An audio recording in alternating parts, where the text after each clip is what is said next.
Se nos va lo de mano lo de la cultura física, que hay que estar guapo, que hay que estar bien, que hay que apuntarse al gimnasio. Pues yo he ido a apuntarme a un gimnasio. Digo, ¿a cuál me apunto si están todos en inglés? Body Star, Silver Body, Muscle Fitness, Squash Fitness Park.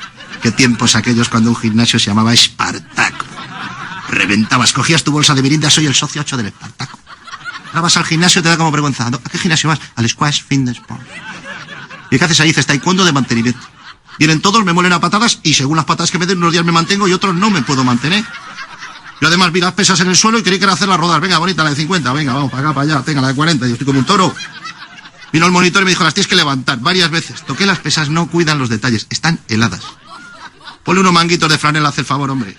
Empecé a meter discos en la pesa, se me cayeron muchos. Al día siguiente tenía unas agujetas que era una mezcla entre Chiquito de la Calzada y Robocop. No daba 2 pasos iguales, iba desmontado por el pasillo. Llegué a la cocina y no le pude quitar el alambre al pan de molde. Ya ves qué movimiento tan exigente, no podía hacer así para sacar la tostada. Y para untarla como un disc, que ya esta mano para la mantequilla y la otra para la mermelada. Era solo una agujeta, pero me cogía la base del talón hasta la base de la nuca. Bueno, no os digo más que tuve que dormir con las gafas puestas. Las manos no me pasaban de aquí para quitármelas. Me quedé en la cama como Tutankamón y porque me despertaron. Si no me tiro 5.000 años como el egipcio. Estaba reventado. En fin, os cuento mis penas. Interesados en parar estas modas infernales, usar este tema. Muchas gracias.